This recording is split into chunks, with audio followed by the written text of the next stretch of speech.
সুপ্রিয় শিক্ষার্থীরা, সবাইকে ভোলা অনলাইন স্কুলের পক্ষ থেকে শুভেচ্ছা জানাচ্ছি, স্বাগতম জানাচ্ছি। সাথে সাথে আমি মোহাম্মদ দাউদুল ইসলাম, সিনিয়র সহকারী শিক্ষক বারকপল্লী উচ্চ বিদ্যালয়ের পক্ষ থেকে সকল শিক্ষার্থী, অভিভাবক, ভোলা অনলাইন স্কুলের শুভানুধ্যায়ীরা এবং ভোলা অনলাইন স্কুলের সাথে যারা সংযুক্ত অভিভাবক সহ সকলকে আমার ব্যক্তিগত পক্ষ থেকে শুভেচ্ছা জানাচ্ছি এবং সাথে সাথে সকল শিক্ষার্থীকে আমার ক্লাসে সংযুক্ত হওয়ার জন্য আবারও আহ্বান জানাচ্ছি এবং আমার সম্মানিত সহকর্মীবৃন্দরা যারা ক্লাস পর্যবেক্ষণ করবেন, আপনারা সুচিন্তিত মতামত প্রদান করবেন বলে আমার দৃঢ় বিশ্বাস। আমি আজকে পদার্থবিজ্ঞান বিষয় নিয়ে আলোচনা করব। নবম দশম শ্রেণীর পদার্থবিজ্ঞান। তোমরা সবাই খাতা কলম নিয়ে প্রস্তুত হতে পারো। আমি প্রথমেই আলোচনা করব পদার্থবিজ্ঞানের তৃতীয় অধ্যায়। তৃতীয় অধ্যায় বল নিয়ে আলোচনা করব। এই ক্ষেত্রে আমাকে তোমরা বলো তো দেখি তোমার ঘরে ফ্যান আছে না? সিলিং ফ্যান আছে? হ্যাঁ, বলো তো দেখি এই সিলিং ফ্যানটা যখন আমরা সুইচ অন করে দিই, যদি বিদ্যুৎ থাকে, সুইচ যখন অন করে দিই তখন সিলিং ফ্যানটা কি হবে? সিলিং ফ্যানটার কি অবস্থা হবে? হ্যাঁ, সিলিং ফ্যানের স্বাভাবিক, সবাই পারার কথা, একদম সিম্পল প্রশ্ন। এটা কি? ঘুরতে থাকবে। এখন বলতো দেখি কতক্ষণ যাবত ঘুরতে থাকবে? এই ফ্যানটা কতক্ষণ যাবত ঘুরতে থাকবে বলতো দেখি?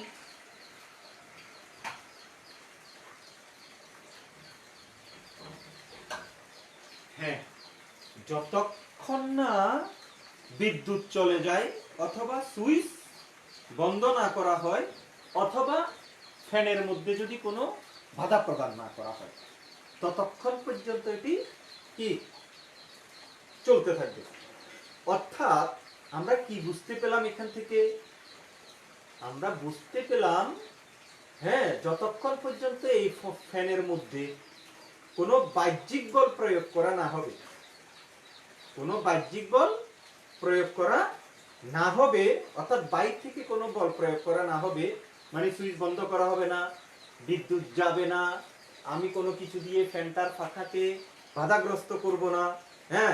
যদি যুগ যুগ ধরে বিদ্যুৎ চলতে থাকে, যুগ যুগ ধরে সুইচটা অন থাকে, তাহলে ফ্যানটা ঘুরতেই থাকবে। অর্থাৎ কোন বস্তু যে অবস্থায় আছে, তাহলে আমরা কি বুঝতে পারলাম? কোন বস্তু যে অবস্থায় আছে সেই অবস্থায় থাকতে চাওয়ার প্রবণতাটাকে আমরা কি বলবো? ফ্যান এটা চলতেই আছে। তাহলে যে অবস্থায় ঘুরতে আছে, তাহলে এটা কি? জড়তা। Very good. আবার ধরো আমাদের ঘরে বা স্কুলে আলমারি আছে না, বা যে কোনো একটা কিছু আছে না, আলমারি ধরো, এটা ভারী বস্তু। এটা কি যেখানে রাখি, আমরা যদি এটাকে না সরাই, এই আলমারিটার কোনো অবস্থান পরিবর্তন হবে? বলো তো দেখি। হ্যাঁ, হবে না। Very good. এই আলমারিটার কোনো অবস্থান পরিবর্তন হবে না। অর্থাৎ আলমারিটাকে যদি আমরা কোনো বল প্রয়োগ না করি, আলমারিটাকে যদি আমরা স্মরণ না ঘটাই, বল প্রয়োগ না করে এক জায়গা থেকে আরেক জায়গায় নিয়ে না যাই, তাহলে আলমারিটাকে যেখানে রেখেছি সে ওই জায়গায় থাকবে। তাহলে এটাও কি? জড়তা। Very good. আরো বলি এবার, আমাদের যাদের একেবারে এটা হলো যে একেবারে প্রচলিত একটা উদাহরণ, যেমন আমাদের অনেকের যাদের চুল লম্বা, অথবা বেশিরভাগ চুল লম্বা কাদের হয়? মহিলাদের হয়। কেউ যদি মাথায় এই চুলগুলা ওয়াশ না করে, ধরো 10 দিন, এক নাগাড়ে 10 দিন চুলগুলা যদি কি ওয়াশ না করে, হ্যাঁ, তাহলে ওই চুলগুলার মধ্যে কি হবে? হ্যাঁ, একটার সাথে একটা লেগে যাবে। যখন চিরুনি দিয়ে আঁচড়াইতে চেষ্টা করবে, তখন চিরুনি আর চুলগুলার মধ্যে দিয়ে যাচ্ছে না, অর্থাৎ চুলের মধ্যে কি বেঁধে গেছে? হ্যাঁ, জট বেঁধে গেছে। তাহলে এটাও একটা জড়তা। তাহলে আমি কিন্তু একটা ফ্যানের উদাহরণ দিয়েছি, আর একটা কি কি আলমারির উদাহরণ দিয়েছি। ফ্যানটা ঘুরতে আছে, তার মানে গতিতে আছে। তাইলে ফ্যানের জড়তাটা হবে কি? গতি জড়তা। আবার আমাদের ঘরে ওয়াল ক্লক আছে, দেওয়াল ঘড়ি আছে। ওই দেওয়াল ঘড়িটাও কি ব্যাটারি যতদিন না শেষ হবে বা যান্ত্রিক ত্রুটি, ওই ওই ঘড়িটার যদি কোনো ত্রুটি না সৃষ্টি হয়, তাহলে ঘড়িটার মিনিটের কাটা, সেকেন্ডের কাটা, ঘন্টার কাটা যুগ যুগ ধরে কি হতে থাকবে? ঘুরতে থাকবে। তাহলে এটা গতিতে থাকার চেষ্টা। তাহলে কোনো বস্তু যে অবস্থায় আছে সেই অবস্থায় থাকতে চাওয়ার প্রবণতাটা জড়তা। তাহলে সেই অবস্থায় থাকতে চাওয়ার প্রবণতা হলো কয় রকম? 2 রকম। সেই অবস্থায় থাকতে চাওয়ার প্রবণতা কয় রকম? 2 রকম। কি কি? একটা হচ্ছে ফ্যান, ওয়াল ক্লক, এগুলো কি ঘুরতেই আছে, গতিতে আছে। তাহলে এটা হচ্ছে গতি জড়তা। আরেকটা কি হবে বলতো তাহলে? আরেকটা কি হবে? হ্যাঁ, আরেকটা কি হবে তাহলে? আলমারিটা কি হবে বলতো? হ্যাঁ, স্থিতি জড়তা। তার মানে এটা স্থির থাকতে চাওয়ার প্রবণতা, এটা স্থির থাকতে চাচ্ছে, তার অবস্থানের পরিবর্তন হচ্ছে না। তাহলে এটা হলো স্থিতি জড়তা। তাহলে আমরা জড়তার সংজ্ঞাটা বলতো দেখি, একজন বলতে পারবে? হ্যাঁ, জড়তা হচ্ছে কোন বস্তু যে অবস্থায় আছে সে অবস্থায় থাকতে চাওয়ার প্রবণতা। আর জড়তা কয় রকম বলতো দেখি? হ্যাঁ, জড়তা হচ্ছে 2 রকম, গতি জড়তা এবং স্থিতি জড়তা। গতি জড়তা হচ্ছে গতিতে থাকার যে প্রবণতা, যুগ যুগ ধরে, অনন্তকাল ধরে গতিতে থাকার যে প্রবণতা, তাকে আমরা বলবো গতি জড়তা। আর স্থিতি জড়তা অনন্তকাল ধরে স্থিতিতে থাকার, স্থির থাকার যে প্রবণতা, তাকে আমরা বলবো কি? স্থিতি জড়তা। তাহলে জড়তা নিয়ে নিউটনের সূত্র আছে। তাহলে নিউটনের কয়টি সূত্র আছে বলতো দেখি? নিউটনের 3টি সূত্র। কি কি সূত্র? প্রথমটা হলো জড়তার সূত্র। প্রথম সূত্র জড়তার সূত্র। দ্বিতীয় সূত্র হচ্ছে কি? ভরবেগের সূত্র। দ্বিতীয় সূত্র ভরবেগের সূত্র। তৃতীয় সূত্র ক্রিয়া প্রতিক্রিয়া জনিত সূত্র।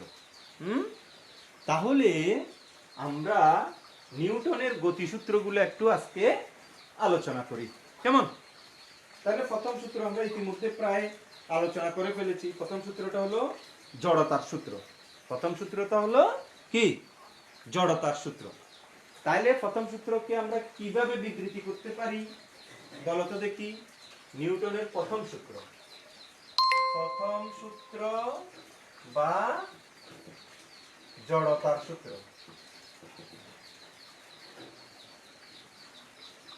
তাহলে প্রথম সূত্রকে আমরা কিভাবে বিবৃতি করতে পারি বলতো দেখি?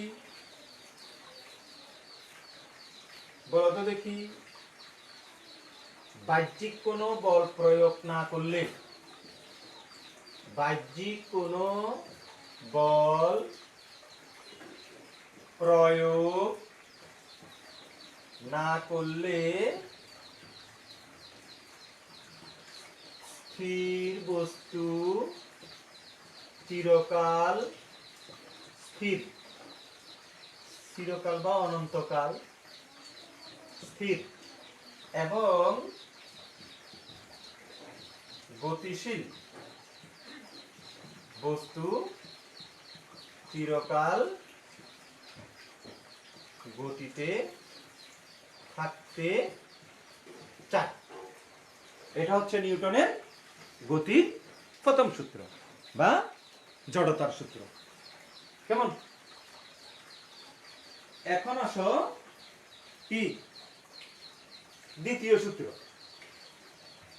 এখন দ্বিতীয় সূত্র। তাহলে নিউটনের গতির দ্বিতীয় সূত্রটা বলো তো দেখি। দ্বিতীয় সূত্র কে কে বলতে পারবে বলো তো দেখি। দ্বিতীয় সূত্র, দ্বিতীয় সূত্রটা একটু বলো তো দেখি।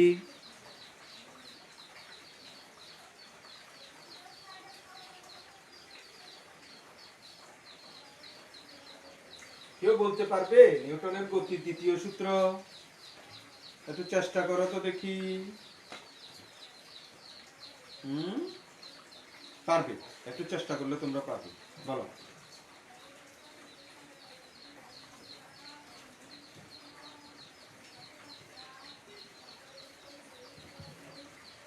কোন বস্তুর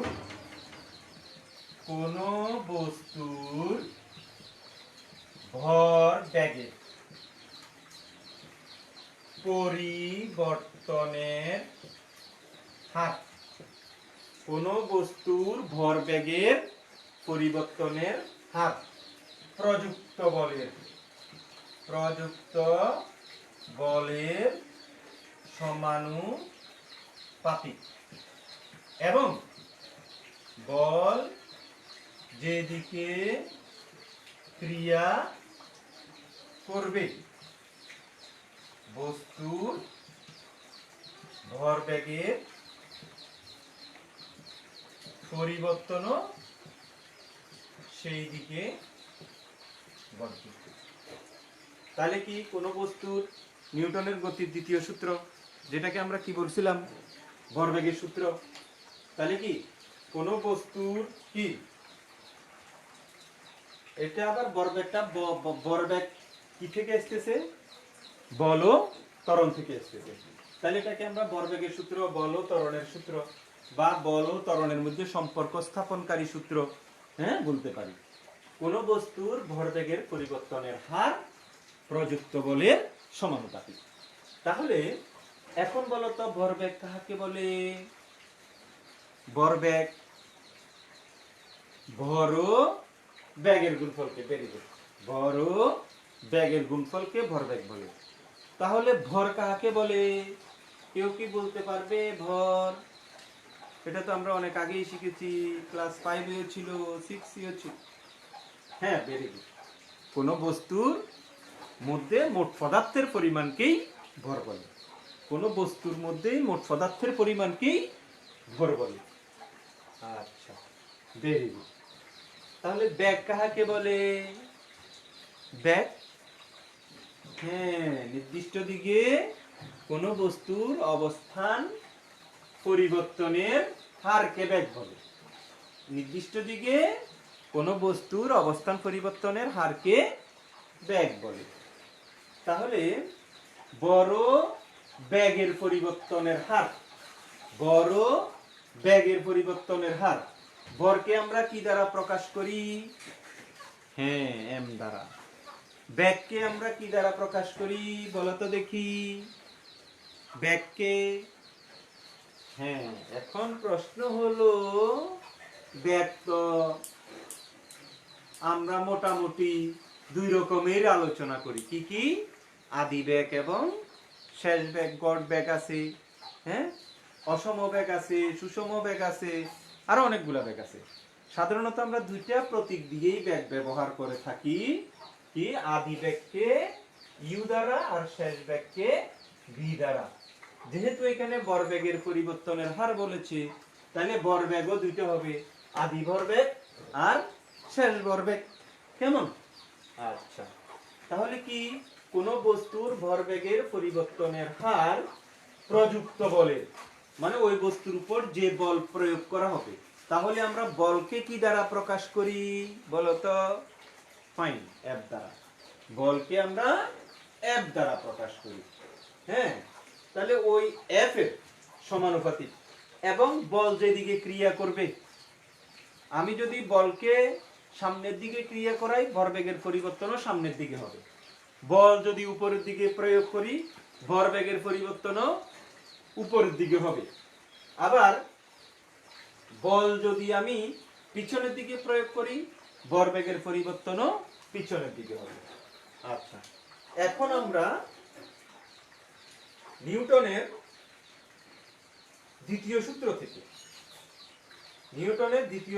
থেকে আমরা প্রমাণ করব যে বল ইকুয়াল টু ভর গুণ ত্বরণ। বল ইকুয়াল টু ভর গুণ ত্বরণ, অর্থাৎ F ইকুয়াল টু m। তাহলে আমি এখন এটা মুছে ফেললাম, তোমরা নিশ্চয়ই লিখে ফেলেছো।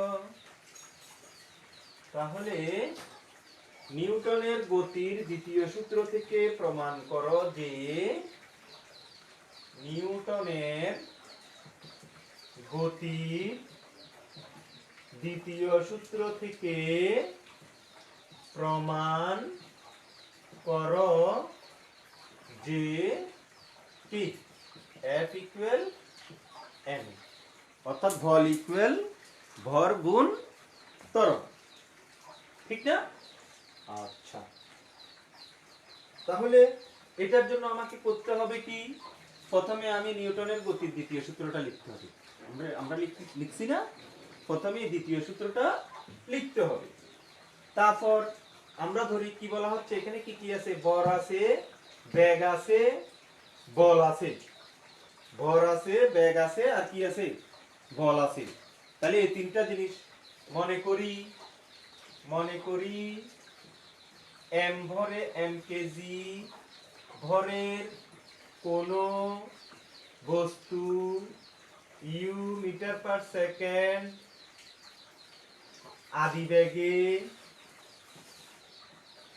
আদিবেগে যাত্রা শুরু করে t সেকেন্ড পরে যাত্রা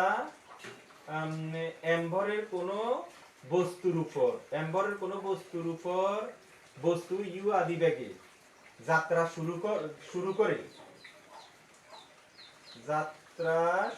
করার পর F নিউটন বল প্রয়োগের ফলে যদি বস্তুটি t সেকেন্ডে v মিটার পার সেকেন্ড শেষ বেগ প্রাপ্ত হয়। কি? আমরা m ভরের কোন বস্তু u আদিবেগে যাত্রা শুরু করলো, এই বস্তুর উপর F নিউটন বল প্রয়োগ করা হলো। বল প্রয়োগ করার ফলে এটা কি হবে?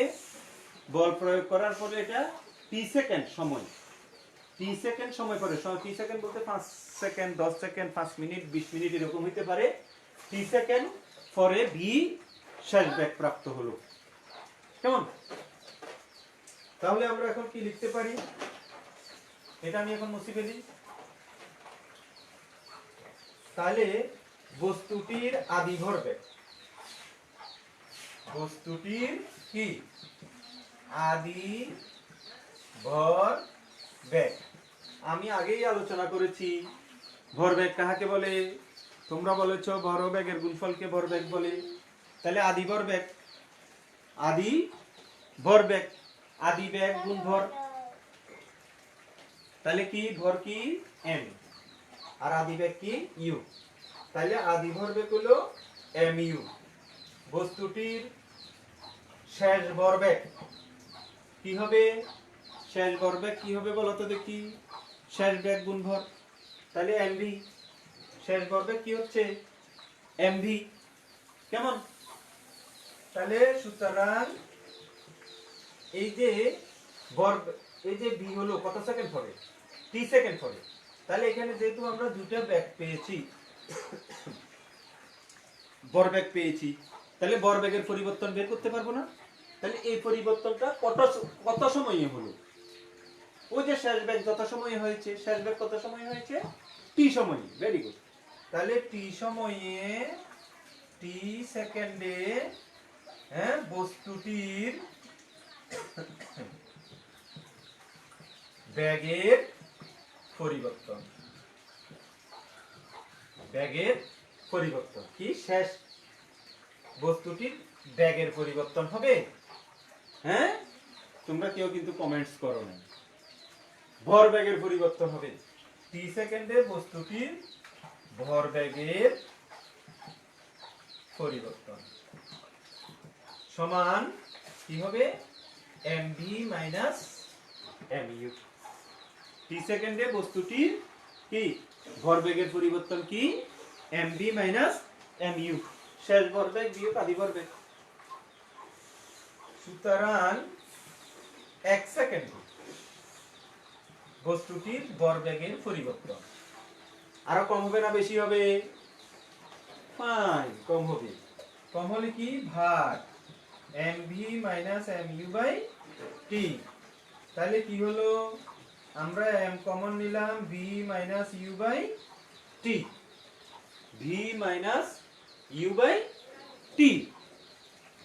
আচ্ছা, এখন আসো, আমরা নিউটনের গতির দ্বিতীয় সূত্র কি পড়েছি? নিউটনের গতির দ্বিতীয় সূত্র কি পড়েছি বলো তো? বস্তুর ভরবেগের পরিবর্তনের হার। 1 সেকেন্ডে যেটা হলো, এটা হলো যে হার ভরবেগ। 1 সেকেন্ড বলতে আমরা কি 1 সেকেন্ডের পরিবর্তন মানে পরিবর্তনের হার। তাহলে ভরবেগের পরিবর্তনের হার আমরা পেয়ে গেলাম কত? m * v - u / t। তাহলে নিউটনের গতির দ্বিতীয় সূত্র বলতেছে যে বস্তুর ভরবেগের পরিবর্তনের হার প্রযুক্ত বলের সমানুপাতিক। তা আমরা প্রযুক্ত বল কত ধরছিলাম? f। তাহলে আমি এটা এখন মুছি, তোমরা স্ক্রিনশট দিয়ে নিয়ে নাও। হ্যাঁ হ্যাঁ, তাহলে বস্তুর ভরবেগের পরিবর্তনের হার প্রযুক্ত বলের সমানুপাতিক। তাহলে প্রযুক্ত বল কি? আমরা এখন লিখব যে নিউটনের গতি দ্বিতীয় সূত্র হতে পাই কি F is proportional m into v minus u by t।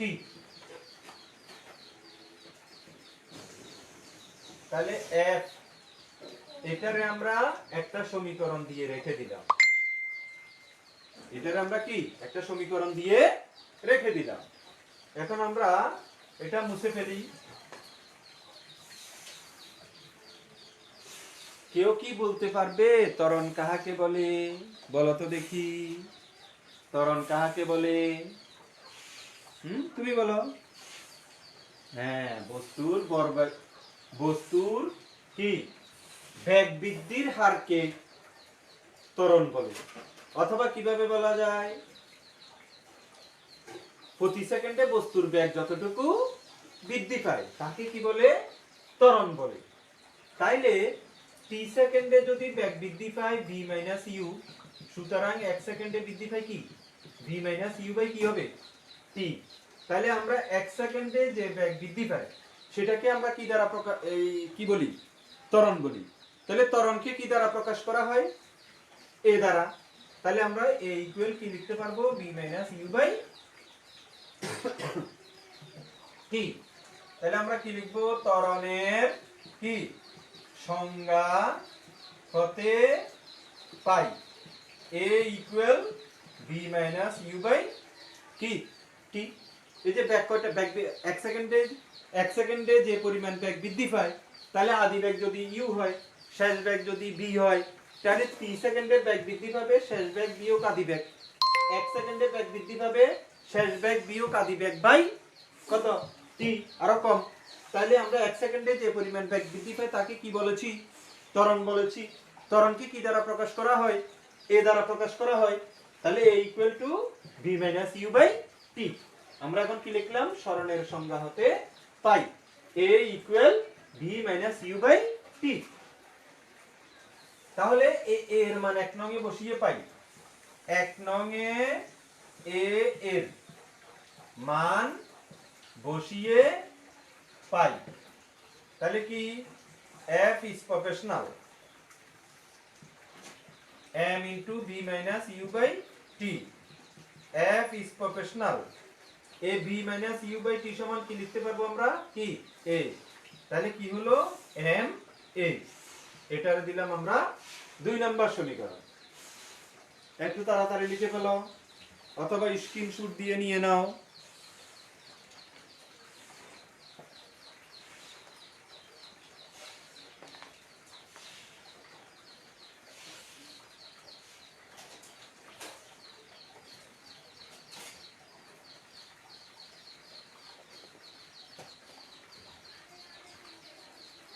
সবাই হয়েছে? এখানে না দিয়ে আমরা f f equal to is proportional। is proportional মানে কি সমানুপাতিক। is proportional থেকে যখন ইকুয়াল টু তে আসবো তখন আমরা একটা সমানুপাতিক ধ্রুবক দিয়ে কি করব, গুণ করব। এখানে সমানুপাতিক ধ্রুবকটা হলো k। তাহলে f is equal to k m a। এটাকে দিলাম আমরা কত নাম্বার, 2। এখন খেয়াল করো, আমাদেরকে প্রমাণ করার জন্য বলা হয়েছে কি f equal to m। আমাদের এখন কি k টা আউট করতে হবে। এখন k টা আউট করতে হলে k এর মান কত পেতে হবে, 1 পেতে হবে। Very good. 1 যদি পাই, ওই 1 টা 2 নঙে যদি বসাই দিই, তাহলে f equal to কি হয়ে যাবে, m a হয়ে যাবে। এখন 1 পেতে হলে তাহলে f এর মান কত বসাইতে হবে, 1 বসাইতে হবে। m এর মান কত বসাইতে হবে, 1 বসাইতে হবে। a এর মান কত বসাইতে হবে, 1 বসাইতে হবে। তাহলে কি আমরা আন্তাজে সবগুলোর মান 1 বসাই দিতে পারবো? পারবো না। কিভাবে বসাইতে হবে, 1 কিন্তু এখানে বসাইতেই হবে। কিভাবে বসাইতে হবে, আমরা যদি একক বলের সংজ্ঞা দেই, কি একক বলের সংজ্ঞা। এখন একক বল কাহাকে বলে কে বলতে পারি না। আমি একটু মুছি, তাহলে আমার দরকার তো কত, স্ক্রিনশট দিয়ে নিয়ে নাও। আমার দরকার কত, 2 নং এর আগে পর্যন্ত মুছে দিই।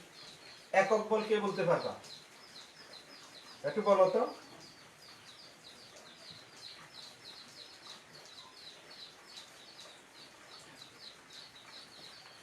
একক বল, একক বলের সংজ্ঞা। একক বলের সংজ্ঞা কি, যে পরিমাণ বল 1 কেজি ভরের কোন বস্তুর উপর কি ক্রিয়া করে, যে পরিমাণ বল 1 কেজি ভরের কোন বস্তুর উপর ক্রিয়া করে 1 মিটার পার সেকেন্ড স্কয়ার ত্বরণ সৃষ্টি করে, ত্বরণ সৃষ্টি করে, তাহাকে কি একক বল বলে। অর্থাৎ কি বলে, 1 নিউটন বল বলে। ঠিক আছে না? কি কোন যে পরিমাণ বল 1 কেজি ভরের কোন বস্তুর উপর ক্রিয়া করে 1 মিটার পার সেকেন্ড স্কয়ার ত্বরণ সৃষ্টি করে, তাকে একক বল বলে। তাহলে একক বল মানে কি 1 নিউটন। তার মানে কি পরিমাণ বল প্রয়োগ করলে, 1 নিউটন বল প্রয়োগ করলে, 1 নিউটন বল যদি 1 কেজি ভরের কোন বস্তুর উপর প্রয়োগ করা হয়, তাহলে 1 মিটার পার সেকেন্ড স্কয়ার ত্বরণ সৃষ্টি করে। তাহলে এফ এর মান কত, 1। আবার ভর কত, 1 কেজি। আবার এর মান কত, 1 মিটার পার সেকেন্ড স্কয়ার। তাহলে একক বলের সংজ্ঞা থেকে আমরা তিনটার মান কত পাই, হ্যাঁ 1 পাই। তাহলে সুতরাং আমরা কি বলবো, m ইকুয়াল টু 1 কেজি, তারপর a equal to 1 metre per second square হলে f ইকুয়াল টু 1 কি হবে, নিউটন হবে। তাহলে উপরোক্ত মানগুলো কি 2 নং এ বসিয়ে পাই। উপরোক্ত মানগুলো যদি 2 নং এ বসাই তাহলে কি ঘটে, f equal two k into m, তাহলে 1 equal to k into 1 into 1, finally k এর মান কত হলো, ফাইনালি k এর মান কত হলো 1। Very good, k equal to 1। তাহলে এই k এর মান আবার কয় নং এ বসাবো, 2 নং। 2 নং এ k এর মান বসিয়ে পাই, 2 নং এ k এর মান বসিয়ে পাই। 2 নং কি, f equal two k m a, f equal to 1 into m a। সুতরাং দেখা যাচ্ছে, দেখা যাচ্ছে, হ্যাঁ f equal two m a প্রমাণিত। f ইকুয়াল টু, সুতরাং f ইকুয়াল টু কি m a প্রমাণিত, অর্থাৎ বল ইকুয়াল টু ভর গুণন ত্বরণ। সবাই লিখে ফেলো, স্ক্রিনশট দিয়ে নিয়ে নাও।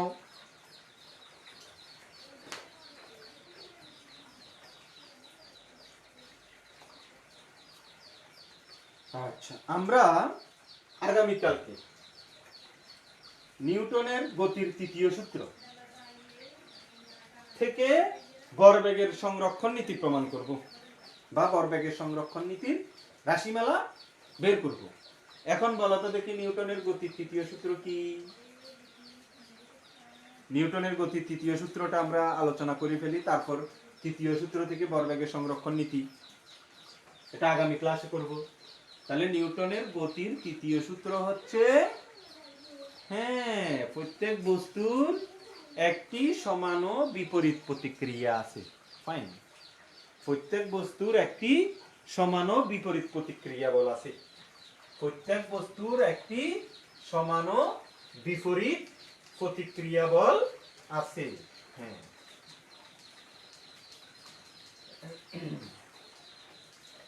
তাহলে কি সমান ও বিপরীত প্রতিক্রিয়া বলটা খেয়াল করো। এটা একটা বস্তু ফি, হ্যাঁ, এটা একটা বস্তু কিউ, হ্যাঁ, ফি কিউ।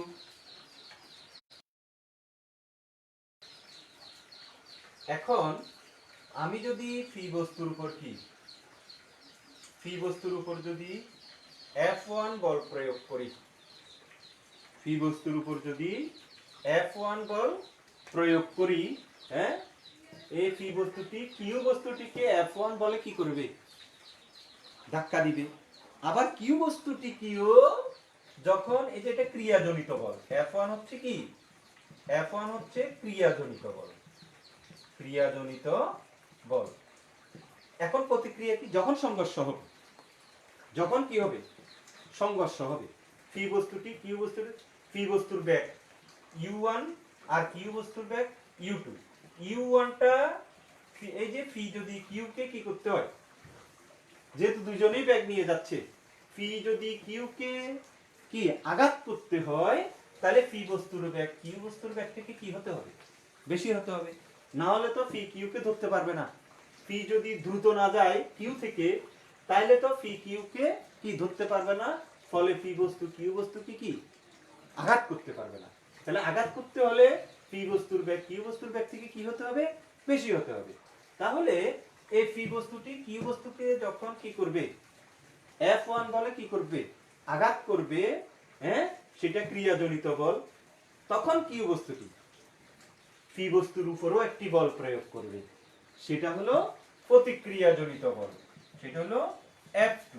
এটা হলো প্রতিক্রিয়া জনিত বল।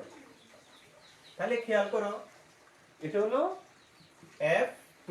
এখন নিউটন বলতেছে এই ক্রিয়া ও প্রতিক্রিয়া জনিত বল সমান এবং বিপরীতমুখী। অর্থাৎ নিউটন বলতেছে যে F1 equal to F2, F1 equal to minus F2 সমান, আর এটা হলো বিপরীত।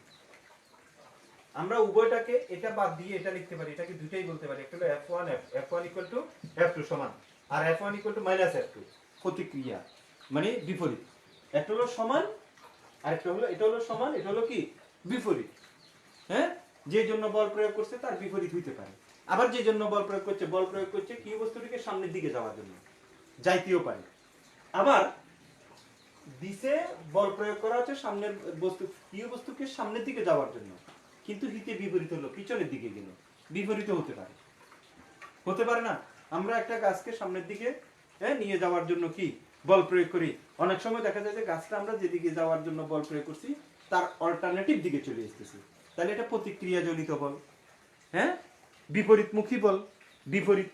তাহলে প্রত্যেক বস্তুর একটি সমান ও বিপরীতমুখী প্রতিক্রিয়া বল থাকে। এটা হলো নিউটনের গতির তৃতীয় সূত্র। আচ্ছা, আমরা আজকে এখানেই শেষ করি। সবাই ভালো থেকো, সুস্থ থেকো, এই কামনায় আজকের ক্লাস এখানেই শেষ করছি। সবাইকে অসংখ্য ধন্যবাদ।